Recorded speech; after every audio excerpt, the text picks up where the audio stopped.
So basically this course has few prerequisites, except it should not be your first course in control. Okay, so if you've never heard about feedback or whatever, you should probably take a course first, but it can certainly be your second course in control. Okay, you don't need to have any advanced knowledge of any advanced material in linear control or even nonlinear control. So basically, some just basic state space knowledge is enough. As you noticed, also this course is being recorded, which might make it a little weird at times, but we'll see.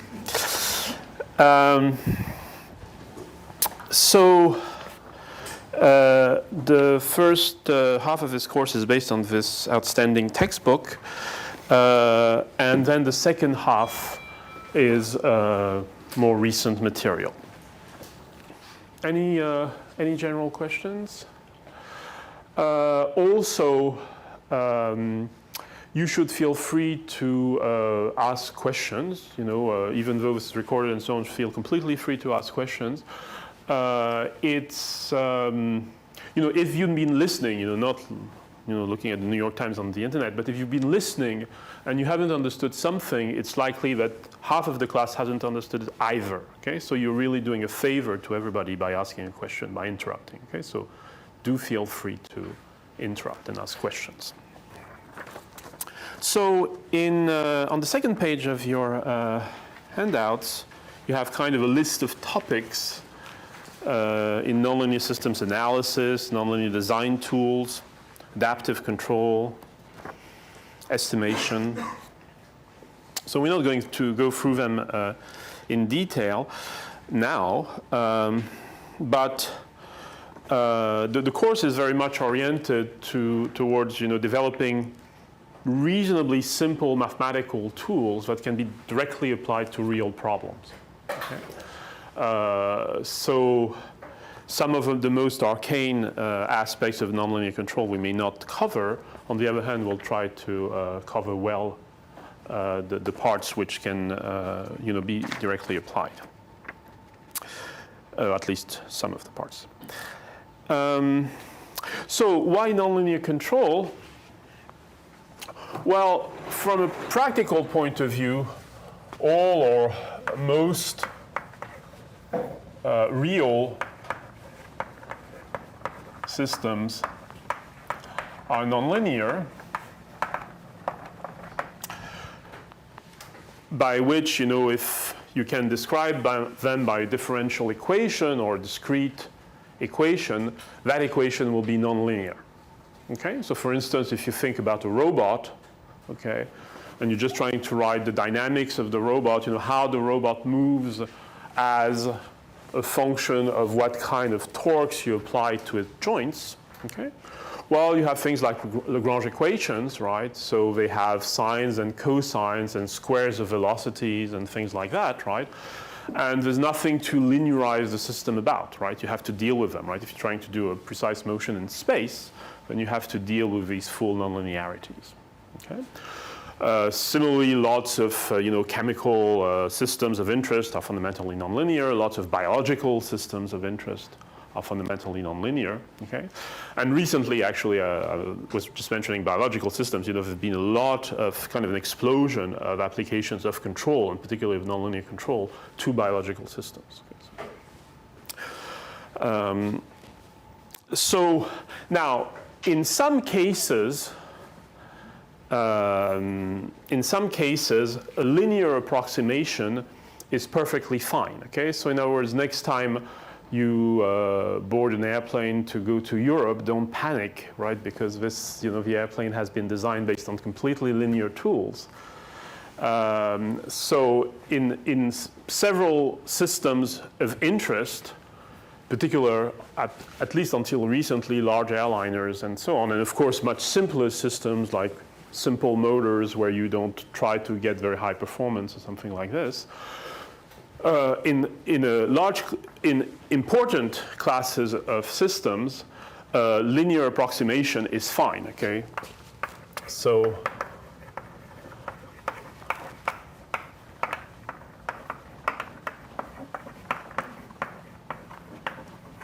some important classes of systems. So those are the ones we won't talk so much about, except to say, for instance, even in aircraft design today, you get more and more nonlinear tools.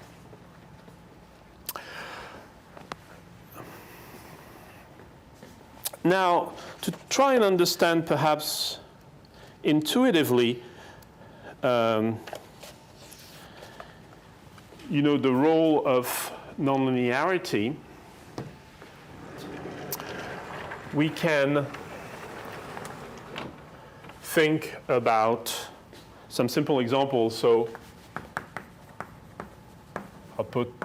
when I take things from the textbook, I'll put references. And so, if you think of the simplest linear system, perhaps you could think of, or one of the simplest, it could be a scalar system like this, right? X dot plus x equal u, right? Where u is the input and x is the state, right? The one-dimensional state.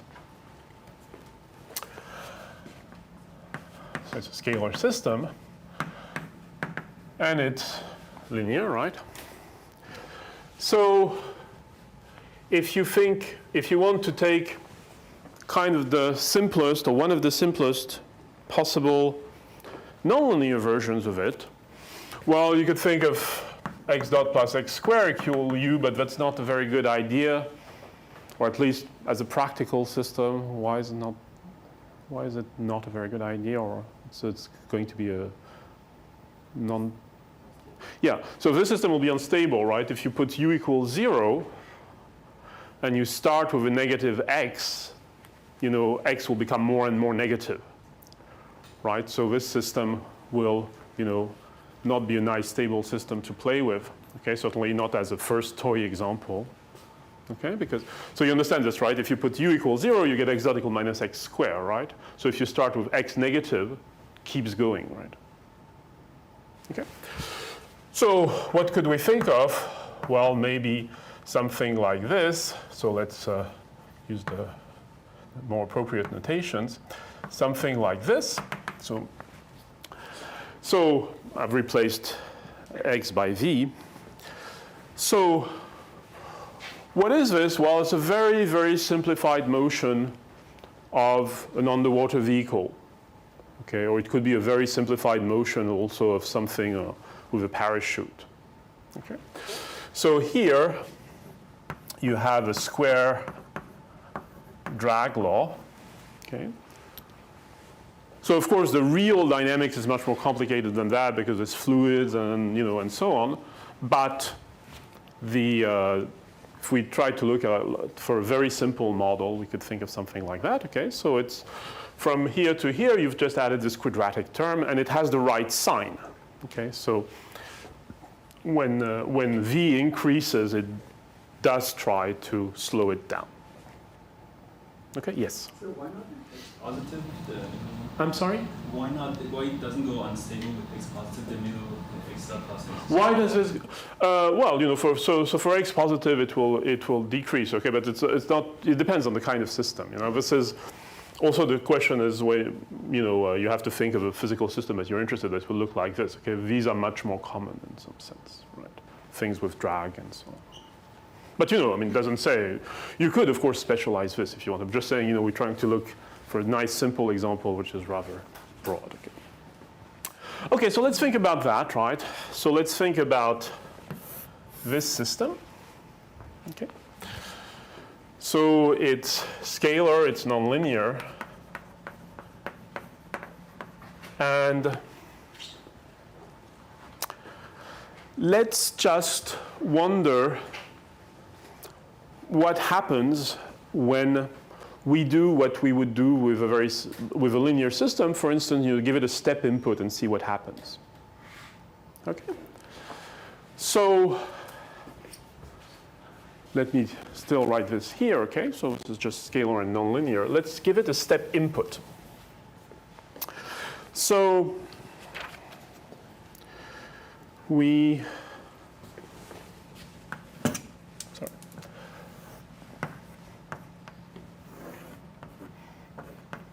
This is time.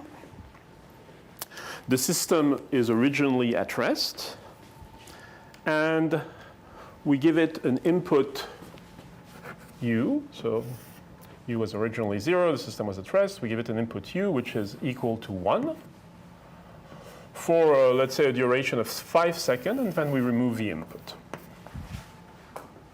Okay?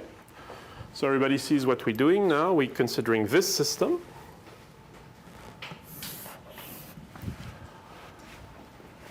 Originally, v was 0. If it was an underwater vehicle, it means it was just sitting there. Okay. We apply some input. If it was an underwater vehicle, this would be some thrust from motors. Okay. So for instance, this would be thrust. We apply this input for 5 seconds, and then we remove it. Okay. So what will the system do?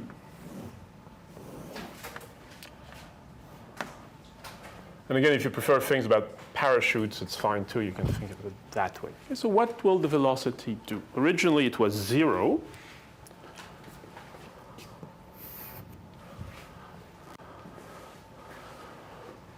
We apply this input, so what will happen? Think of the physical system, and we will develop much more careful and detailed way of looking at these things, right? But for the moment, just think of the physical system, okay? You have this physical system of mass 1 with square drag, a thruster. Originally, it's at rest. You apply some thrust. What happens? Yeah? Something like that, right? So it does something like this, right? And it tends towards something, right? Tends towards a constant thrust, to a constant speed, right? Where basically the square drag and this thrust exactly balance each other. Okay? And then, so we have this 5 seconds here, right? What happens after 5 seconds? You remove the thrust, right? So you're left with only the drag. Okay. So basically you go down, back to 0. Now, notice, and I could, you have a better drawing in the book, but the exact drawing in the book, but is the way the system is going up and it's going down, is it symmetric as it would be in a linear system, right? In a linear system, you would go up to a constant, and then when you go down, you're basically adding minus the input, right? And so you go down the same way, right? In this system, again, we're just trying to do the simplest non-trivial nonlinear system, right? In this system, as we remove the input, what happens? It goes down, but it doesn't go down the same way. Okay? Actually, it's going to be quite sluggish in this area. Okay? And intuitively, why is that? Again, we make much more precise statements about that. But intuitively, why is it that, in this area it has kind of fast behaviors, and in this area it's going to be very sluggish?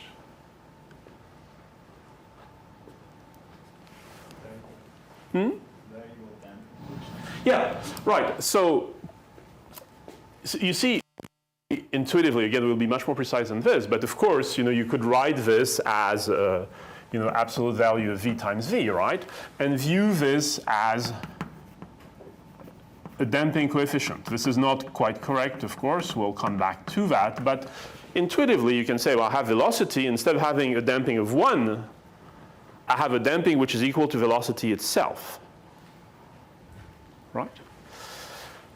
So it means that, as I go in different areas of you know, how large velocity is, the damping, the apparent damping is going to be very different. Okay? Now, suppose I do the same experiment here. This drawing is not to scale, okay? But suppose I do the same experiment now, except instead of having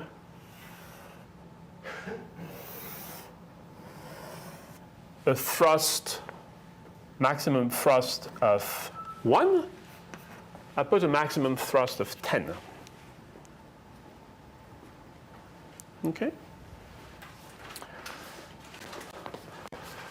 So what happens?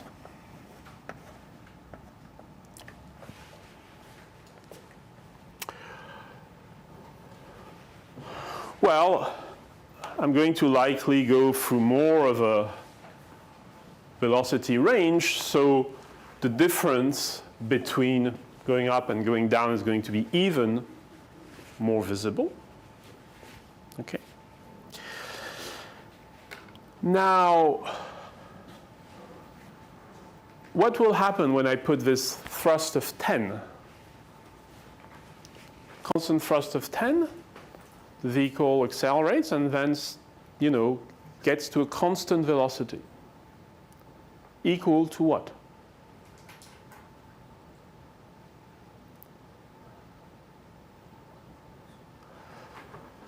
So if you're in linear systems, you have the final value theorem, but you know, in a sense, it's not very helpful because it assumes that you know that the system tends towards a final value, and if you know the system tends towards a final value, then you know it basically means that all its derivatives tend to 0, which means that it's very easy to compute that final value. Just put all the dots equal to 0. And you can do the same for nonlinear systems. You know, here you know that you know it will tend towards a final velocity, and of course, for this final velocity, you will always have final velocity, absolute value of final velocity is equal to u. Right? So we have this system here. We give it an input of 1. It behaves differently on the way up and on the way down. We give it an input of 10. It behaves even more differently, and the velocity at which its maximum velocity is what? Square root of 10, right? 3 point something. Okay. So again, this is not to scale.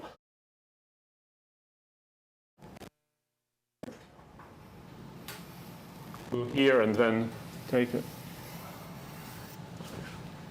Do something like this. Again, you have a much more precise drawing in the book.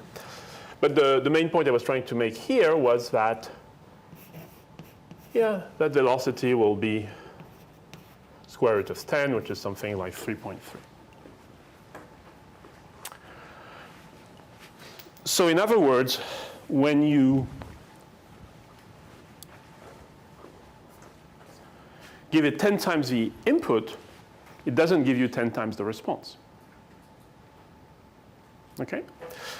So it means even if we go to this, which is basically the first non-trivial nonlinear system you can think of, right? All the reflexes you've acquired about linear systems don't work. Right? It doesn't behave on the way up the same way that goes on the way down, because on the way down is not the same thing as adding the response to minus u, right? Because you can't add responses. And if you scale the input, you don't scale the response. All right? And until reasonably recently, you had papers in distinguished journals which actually forgot about this in some way, not in such a trivial way, but you know, looking for instance at robustness and say, consider a Bode plot, right, of something.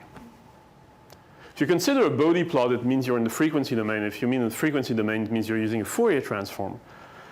And if you know, using a Fourier transform, you assume something about linearity, basically.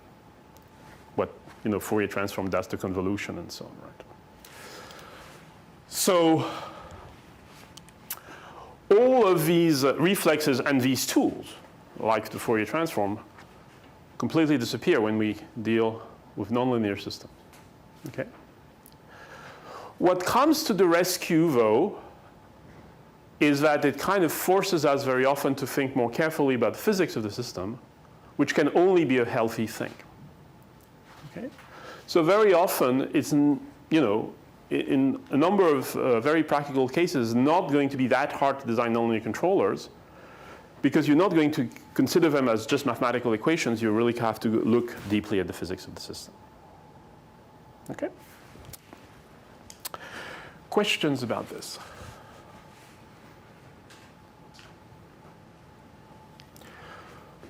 Okay. So this completes our coverage of chapters 1 and 2 of the book.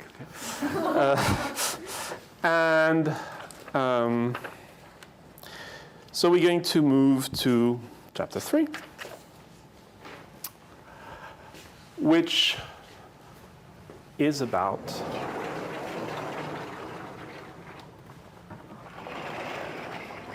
a very fundamental tool in stability analysis,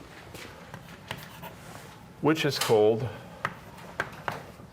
Lyapunov theory.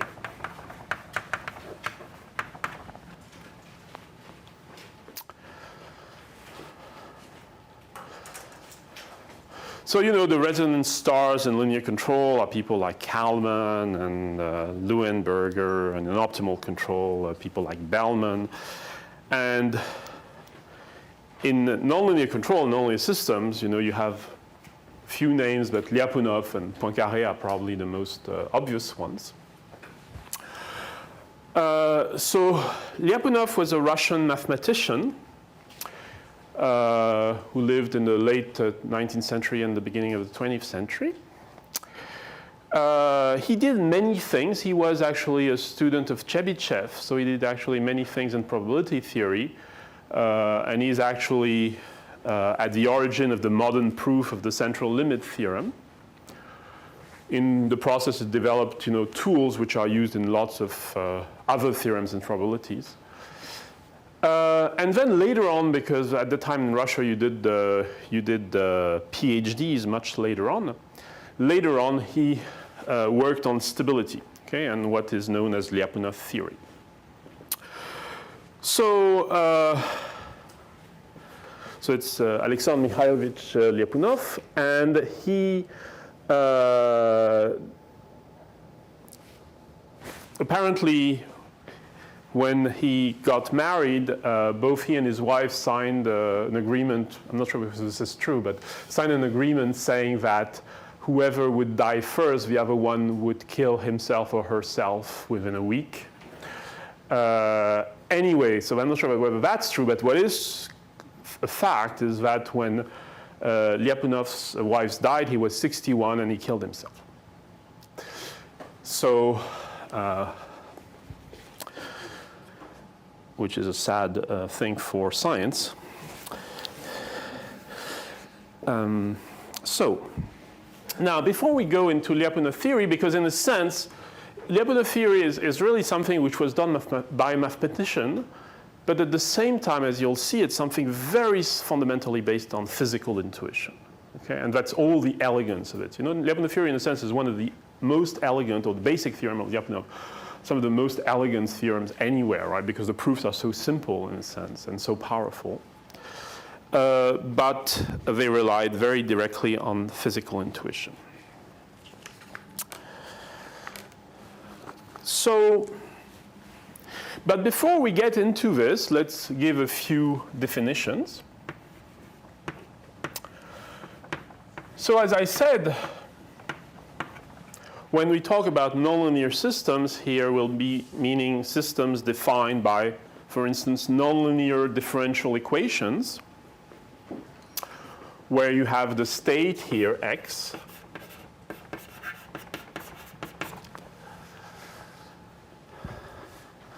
and a system like this, like x dot equal f of x, where f is, of course, nonlinear, is called autonomous.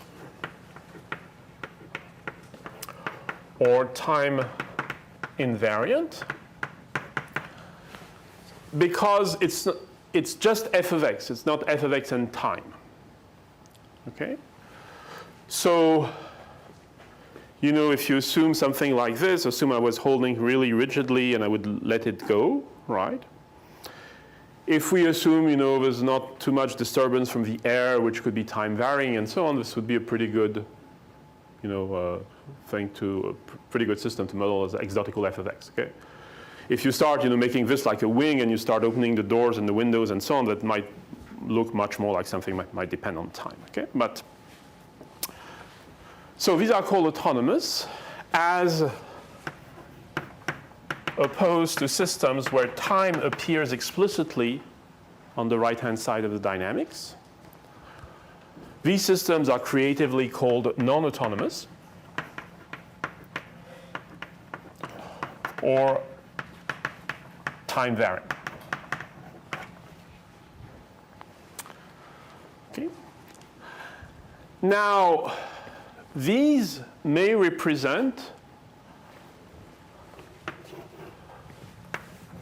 either open loop or closed loop systems. Okay. So for instance, suppose you take this system and assume there's a motor at this hinge, okay, an actuator. And you're trying to control this system. When would you likely have an autonomous closed loop system?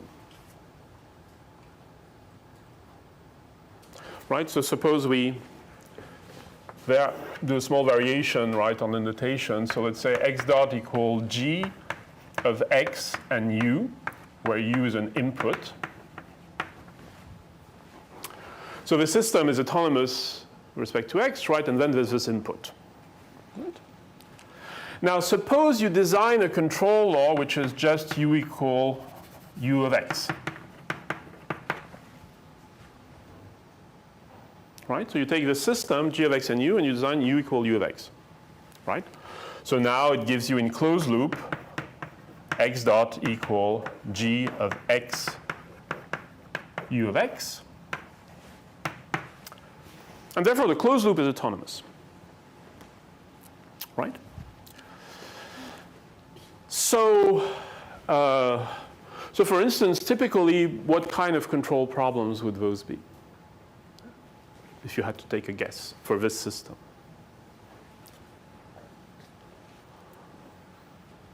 Well, you know, systems where you want to go to a given position, you know, you want to go here.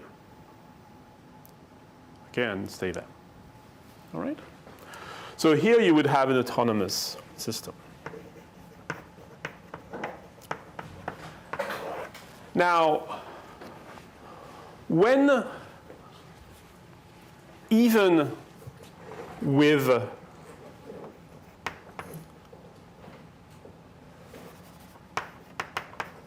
an autonomous system with respect to x and just u, you would have a non-autonomous closed loop.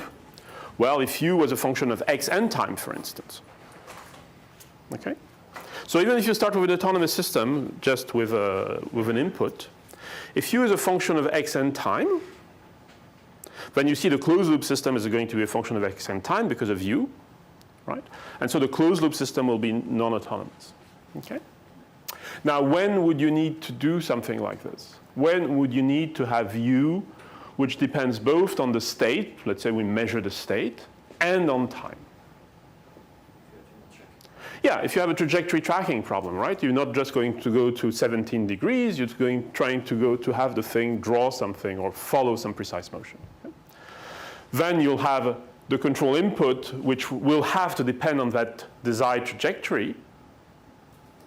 Okay, and therefore, whether the original system is autonomous or not with respect to x, right, the presence of this control input will make the closed loop system non-autonomous. Okay. So why do we make this distinction?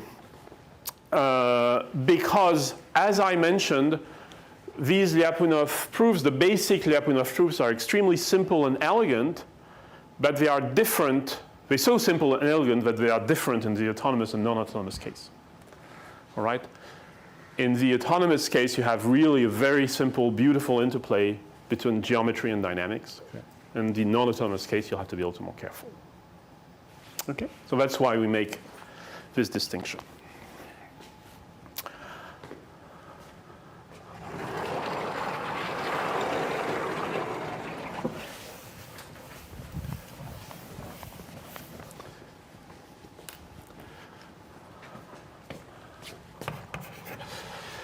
So now, if we had a linear system, right, and we worry about its stability, let me just take a short break. Forgot to give you those. If you could just fill those, just put your name, which course you are, which year you are, your email, any previous course you may have had in control or closely related like robotics, okay, and whether you planning to take this course as for credit or as a listener. It doesn't mean you're committing yourself to that. It's just what are your plans. Okay.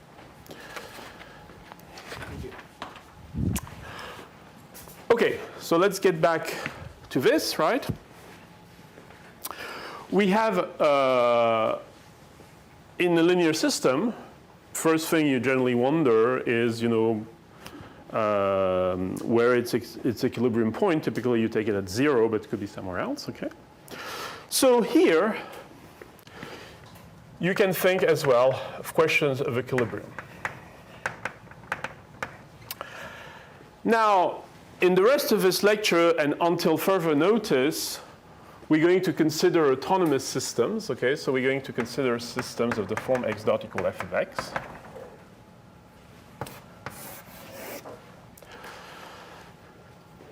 So, what do we mean by an equilibrium?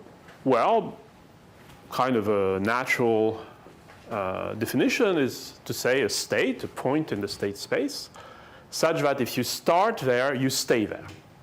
Okay? So that's what an equilibrium is, right? So it's a point in the state space, a particular state, such that if you start there, then you stay there. Okay?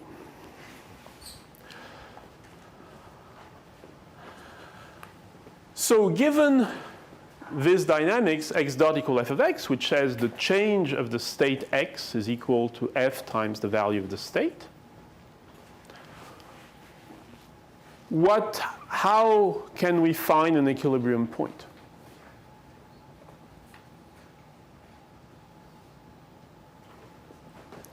Well, it simply says if we start there, we stay there, right? So if we start there, then x dot should be 0. All right? So an equilibrium point says it's going to be a point f, let's call it f EQ, right? Or whatever you want to call it, right? Such that f of that state, f at that point is 0. All right? Now, if you think about it, and certainly when people were starting to play with these things, people like Lyapunov and Poincaré and so on, incidentally, it took a lot of time for Lyapunov's work, which is so fundamental, to be translated in English. Okay? It was translated in French in the early 20th century at the request of Poincaré, right? And then it was translated in English much later in the late 40s. Okay? But at the time, just solving this equation was a non-trivial thing. You couldn't just log in, right? Just think of a nonlinear f, right? Just solving this equation was not a trivial thing. And of course, this equation may have multiple solutions, right?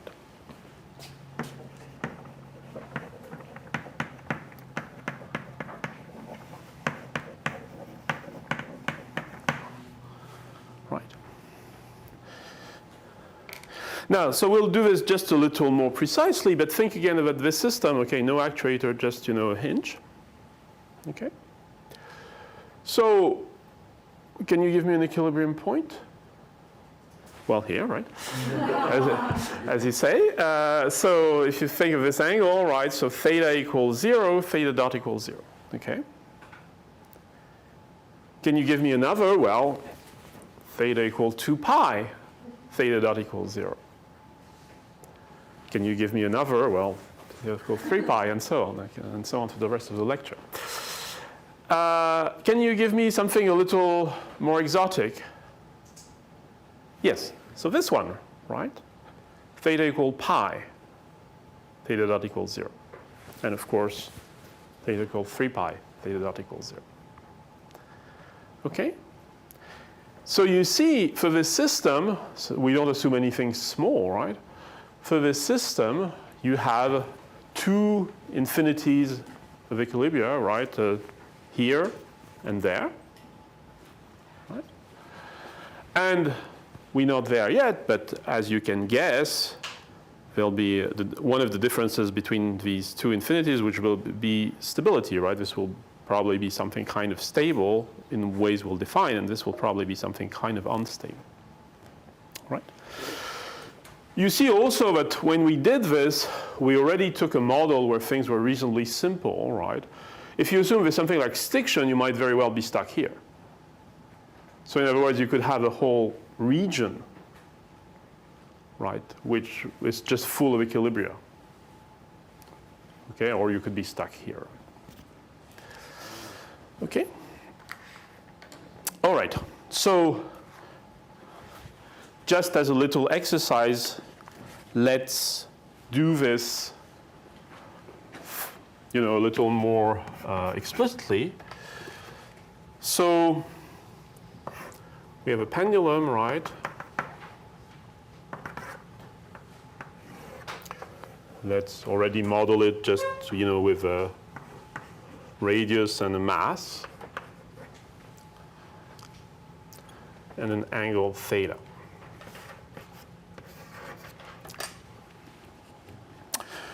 So incidentally, this is example 3.1.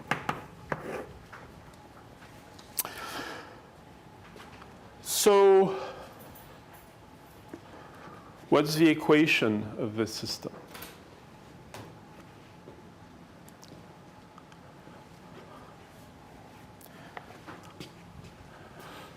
So it's F equal ma, right? So there's an inertia, which is mr squared, theta double dot. There is a gravity torque, which is mgr times what? Times sine theta, right? The gravity torque is 0 when theta equals 0. But equal to 0, and we'll add in some damping b theta dot. Okay.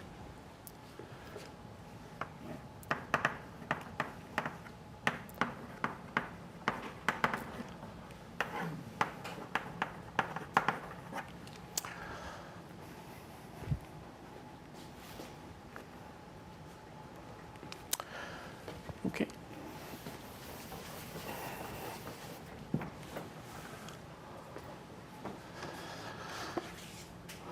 So, if we wanted to put this system in state space form, what could we pick as a state? Not a unique solution, of course, but what's a very simple thing to pick as a state? Right, so we could pick x1 equal theta and x2 equal theta dot, right? Now we could very well pick x1 equal theta and x2 equal theta plus 3 theta dot, right? But it's not as easy. So we can just pick it this way.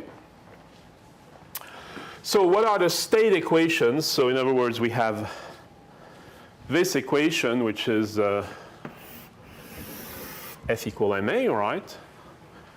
What are the state equations corresponding to F equal ma? Well, first equation x1 dot equal x2. Right.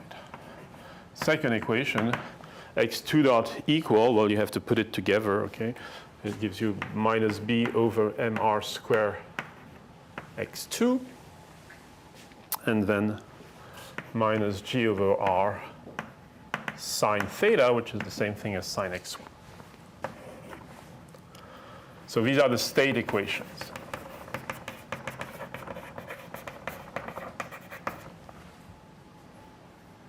Okay? So in other words,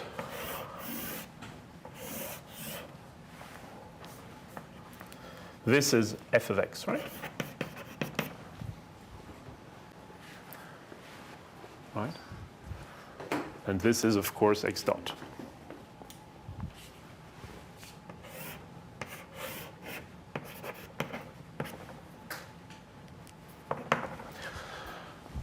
Okay. So how do we find equilibria?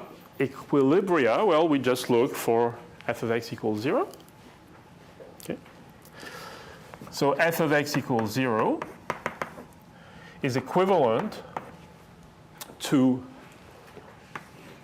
x2 equals 0 for the first one.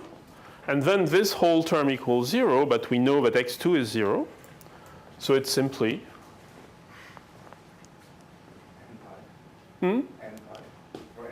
No, yeah, right. So it's simply sine x1 equals 0, right? Right? So we just solve this algebra, right? It says x2 equals 0, and then the second term is 0 too, but x2 is 0, so it's just say this term is 0. Sine x1 is 0. So we find again, you know, what I was saying before, right? Sine x1 equals 0, we have things at 0 and we have things at pi, all of them modulo 2 pi. All right, so we find exactly what we had before. Okay, questions about this?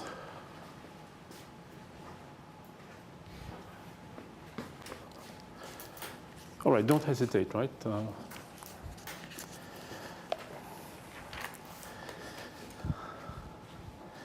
It's much easier to ask directly than to later ask a friend who missed it too because it was not well explained. Okay, so if there's any question, just ask.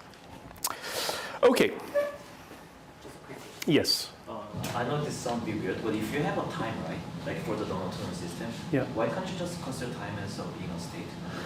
So you could define t dot equal 1, right? But it's a very special kind of state. It doesn't start anywhere and so on. You know, so there are some theorems where you can play with that, okay? But it's generally not what you do.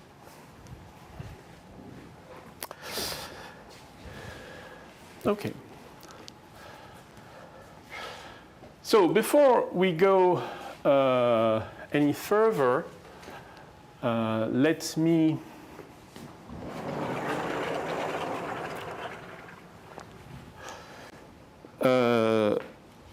apologize to half of you, and probably to the other half as well for the converse reason.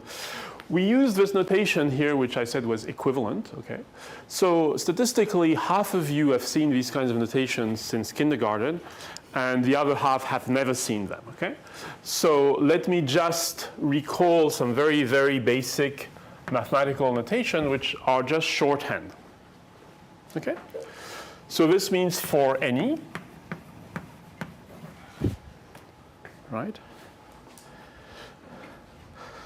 So people come from abroad, especially say, well, wow, I'm coming to MIT and explaining this in a graduate course. Anyway, but this is just shorthand, okay? So this means there exists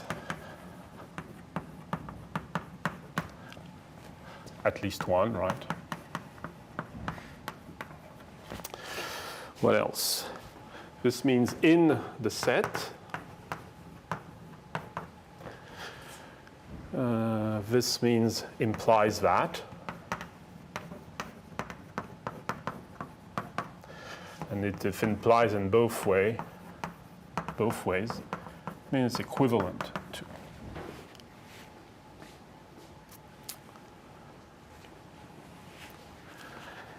And And so these are just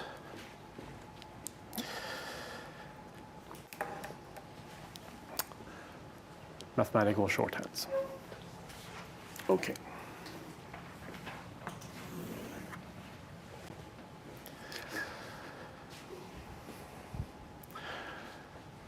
Now,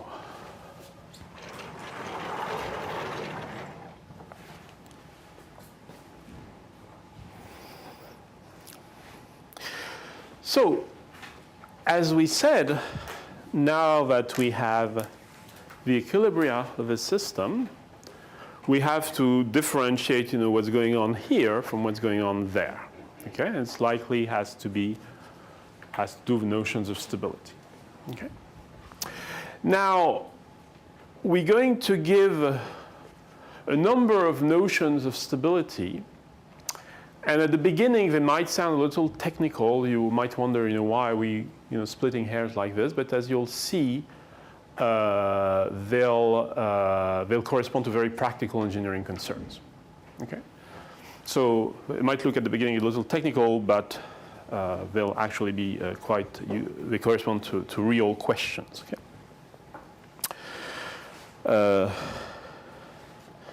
In this course, we try as much as possible not to do gratuitous mathematics, so it doesn't. Okay, so let's consider. So we're looking at notions of stability, okay, concepts of stability. That's an orange stroke somewhere.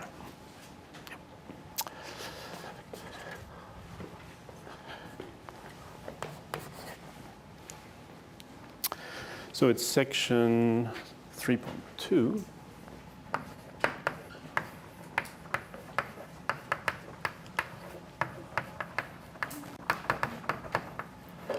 And this is all from Lyapunov theory, right? So this was all in Lyapunov's work.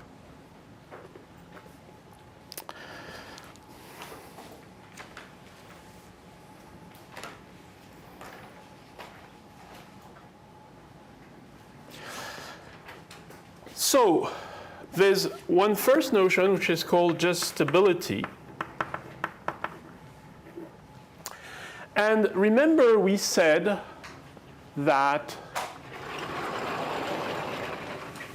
if we just look at this equation, f of x equilibrium equals 0, in general it has multiple solutions, right? And we saw here system. So an example, right? So it means that when we talk about stability, we're not going to, if I tell you is this system stable, well, you might say, well, it doesn't explode, but right, I mean, the question is more, is this equilibrium stable, right? So in general, in a nonlinear system, a nonlinear autonomous system, unless you have a single equilibrium, we're not going to talk about the stability of the system because that's ambiguous. We're going to talk about the stability of an equilibrium, okay? So it's concepts of stability of a specific equilibrium. And just for notational simplicity, we don't really have to, but we'll assume this equilibrium is 0, okay? I'm saying it's notational simplicity because if this equilibrium is 17 and minus 6, we can just shift the origin of the state space, right? Subtract this from the definition of the state, and then in a new state, the equilibrium is 0. All right, so this is completely without loss of generality, okay? We'll do other things which are less obviously without loss of generality, okay? But we'll use this without loss of generality. Okay, it just means if it's not 0, then you just put the origin of the state space there, okay? So there's something which is called stability, or stability in the sense of Lyapunov.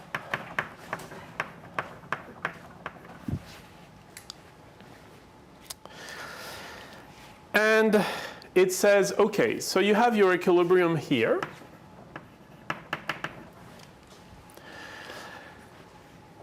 This equilibrium is stable if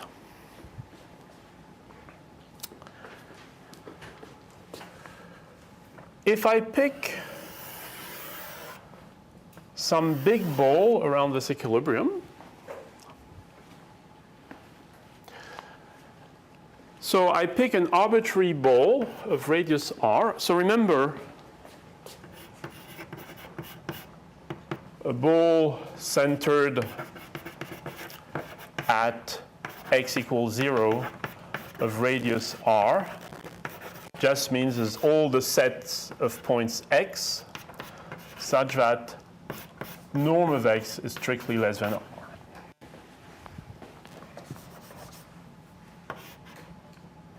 Okay. So with a better drawing, this would look more like a circle, right? And the ball is this entire region, within this red shell. Okay. So it's a set of all x's such that norm of x is less than r. Incidentally, here we use the Euclidean norm. We'll see in the homework you can use other norms, and then the balls look different. Okay, but the principle is still the same. So stability in the sense of Lyapunov says if I pick a ball of radius r is arbitrary. Okay, there always exists a smaller ball of radius small r. That's better.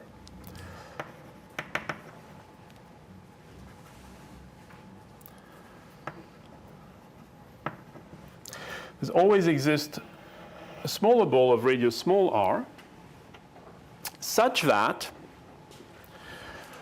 whenever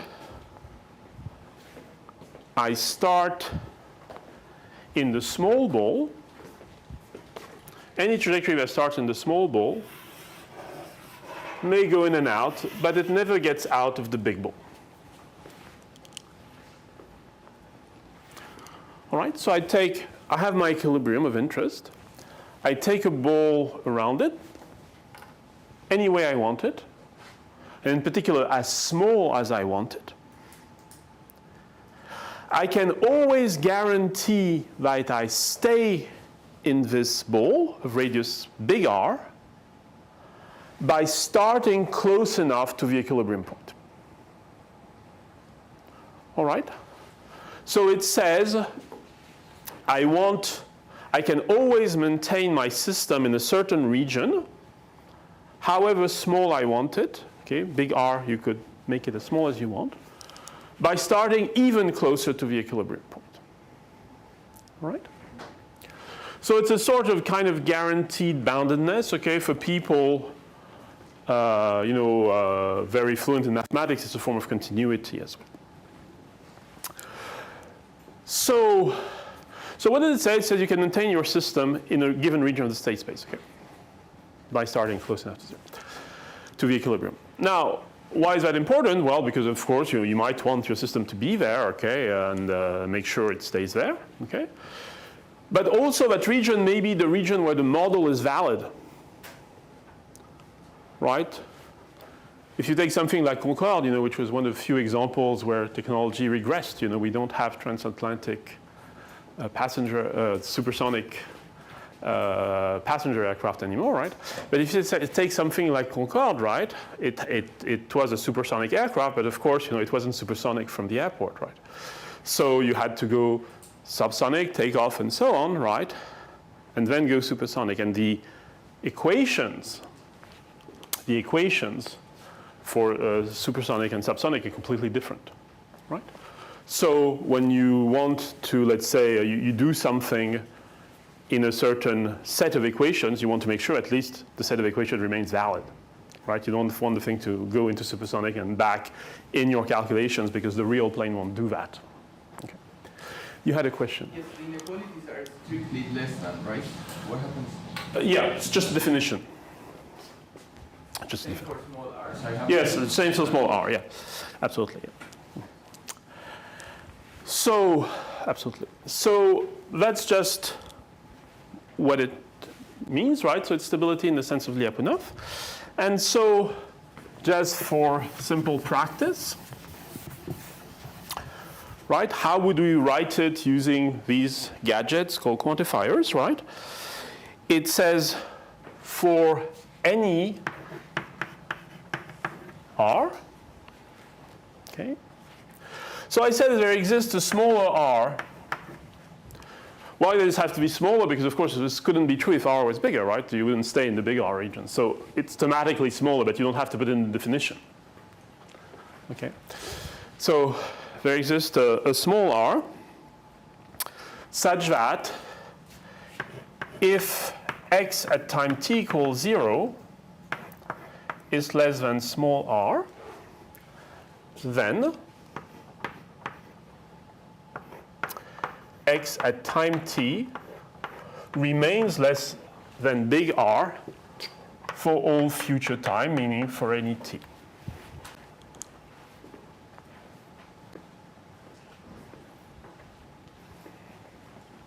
Okay? So for any capital R, there exists a small r such that if initially you're in the small ball, then you never get out of the big ball. Yes? Why do we need this small r? Couldn't we just say if we start somewhere inside the big R, then we stay inside the big R? Because that would be a much stronger condition, right? Suppose you start here, right? You want to say, well, you know, there's a wall, right? But maybe there isn't, right? So it would be, well, you could define something like that, but it would probably be too strong a condition for most applications, right? And if, again, for those of you the mathematically inclined of you, you can see so that it's also a continuity condition, right? It has to do with continuity of where you end up as a function of the initial conditions.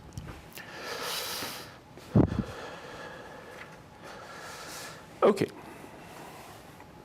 So that's one first definition, stability.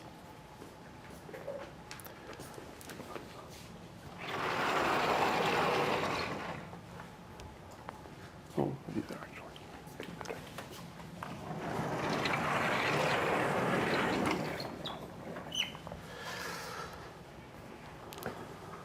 So, second definition,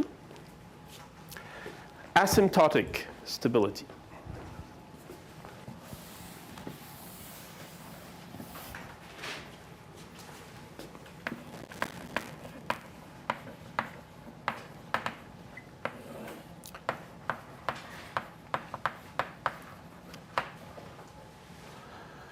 So asymptotic stability says that of an equilibrium, right, is that this equilibrium is stable in the sense we just defined.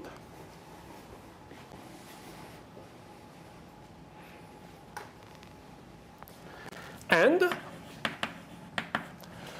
there exists some number, let's call it R0, which doesn't depend on some big R, it's just a number, maybe 17, okay? There exists some R0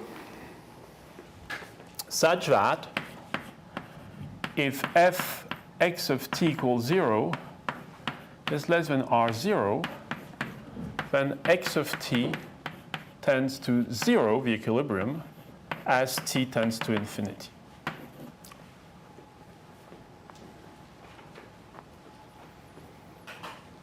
Okay?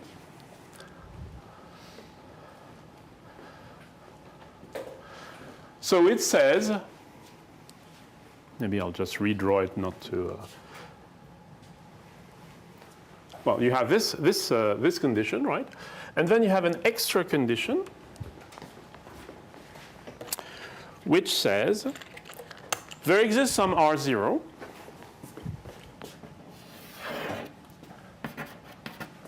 around this equilibrium point, okay, such that whenever you start in a ball of that ball of radius R0, not only you don't get out of balls you might have found and so on, but you do end up at 0.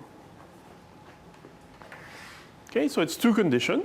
First, it's stable in the sense we just defined. Two, there exists a small ball Okay, and of course all the smaller ones work too, but there exists a small ball such that if you start in there, you get back to 0. Okay? Now, so this is two different things, right? What is this extra condition says? It says that not only you can bound the system any way you want, right? But actually, if you start it close enough, it actually does something. It goes somewhere, right? Right? So it's not just preventing it from, getting away in ways that you can control. Okay, so making it stay into as small regions as you want, but also making sure that if you start it close enough to the equilibrium, it does go back there. Okay. Now you might ask, so that's Lyapunov's definition, right? You might ask, why didn't he jump directly to the second condition? You know, why did he bother to say my definition of stability and then this? Okay. And of course, at the time he wasn't thinking about supersonic aircraft, right? But it's basically the reason I was mentioning before. Okay.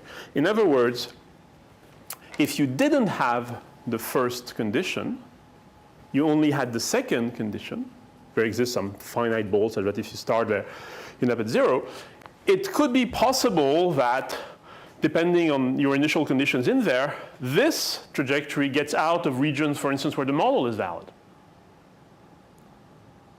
Right? It doesn't say it stays inside the green ball, right? It says it ends up at 0, but in the process it could go way out and get back. Right? So that's why this explicit condition of stability was kept in the asymptotic stability definition. Okay.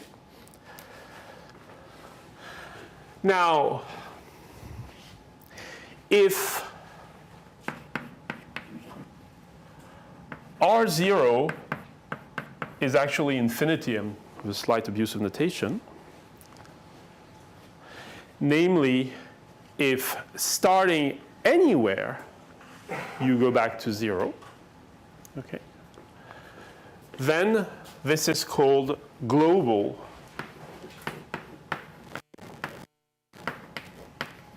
asymptotic stability.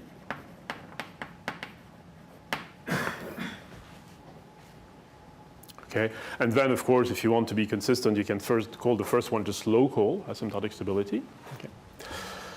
But so if it's true that not only you can bound the system arbitrarily as in just stability, but also starting anywhere, you end up at 0, then you can talk about global asymptotic stability.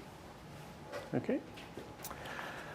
And in this case, we can actually say, if we want, that the system is globally asymptotically stable. Remember we said, be careful, you might have several equilibria in any shape or form and so on, all regions of equilibria and so on. So we talk about stability with respect to particular equilibria, which we call x equals 0. However, if we have global asymptotic stability, we know that starting anywhere, we end up at this equilibrium, and therefore, there are no other equilibria. Right? Starting anywhere, you end up at this equilibrium, right? If something else was an equilibrium, this was the equilibrium, something else was an equilibrium, starting there, you would stay there, right? Because it's an equilibrium. But starting there, you go back there, okay? So, in the case of global asymptotic stability, we can talk, of course, about global asymptotic stability of equilibrium, but it's okay to talk about global asymptotic stability of the system because there can only be one equilibrium.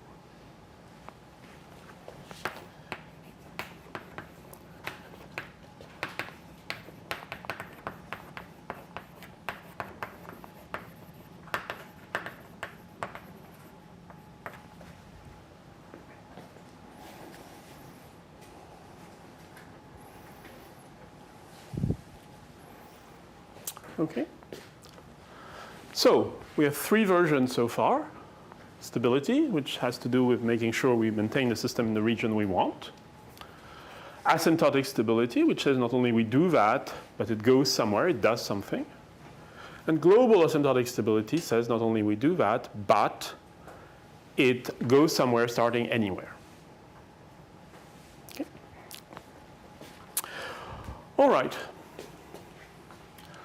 So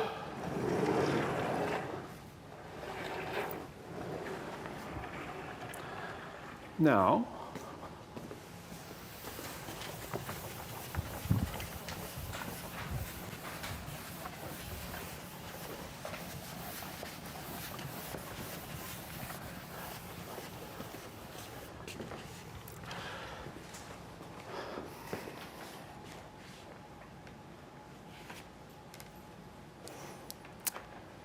let's talk about one last form of stability, which is exponential stability.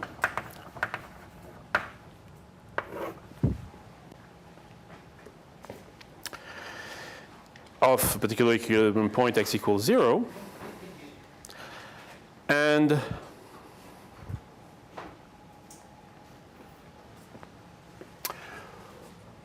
which says, starting in some ball of radius r0,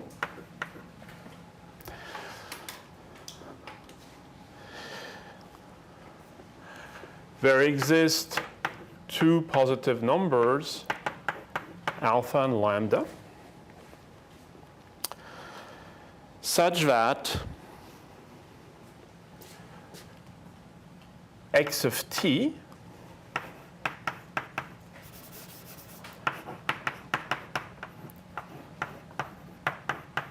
for all future times remains less than whatever it was at t equals 0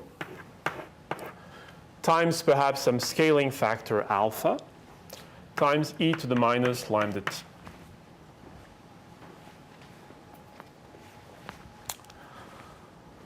Okay.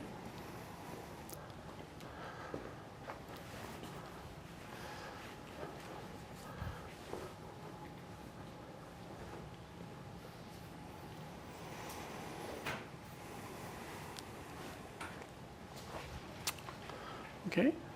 This scaling factor, of course, alpha, we said larger positive, but you can see actually it has to be larger than 1, larger or equal to 1, right? Because if you apply this at t equals 0, it has to work.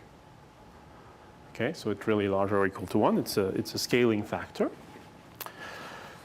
which says, you know, it could start in some ball and then get out of there. Okay, and then e to the minus lambda t. All right. And so this is local, and of course you have a global version in the case that R0 is equal to infinity, namely starting anywhere, you have this verified.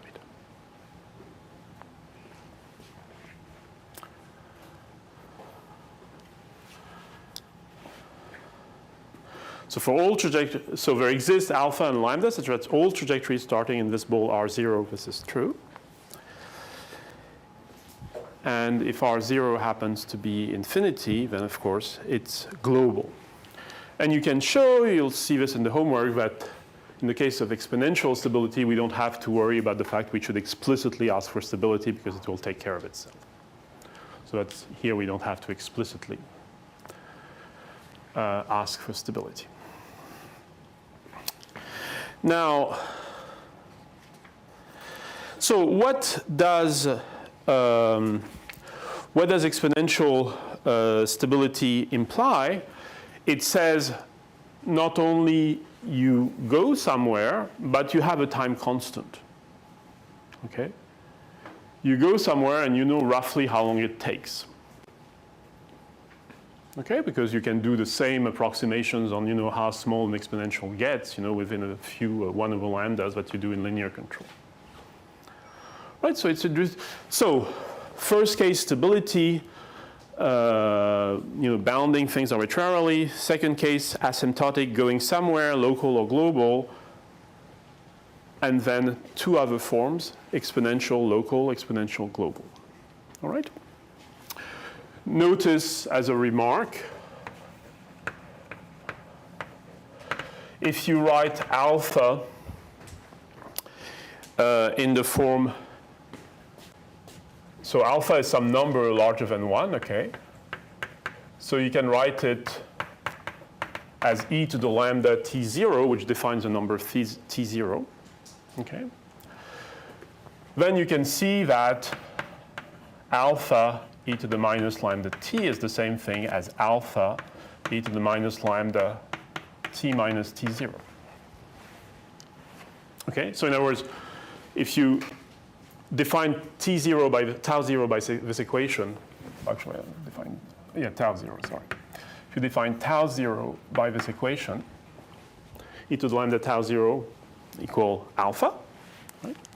So it gives you, you can solve this easily. Then alpha e to the minus lambda t is equal to alpha e to the minus lambda t minus tau 0. Okay. Alpha is still there. Oh, sorry, it shouldn't be. Thank you. It's equal to that. Yeah. And so what does it mean? It means that basically you get this exponential convergence without an alpha, right? But after tau 0. Right, so in other words, if you're looking for ballpark estimates of, how long does it take to converge? Well, it's tau 0 plus 3 over lambda, or tau 0 plus 5 over lambda, okay? It's the alpha is basically some extra delay you have to wait until you have this pure exponential, okay, of gain 1. All right, so this is an extra delay if you want.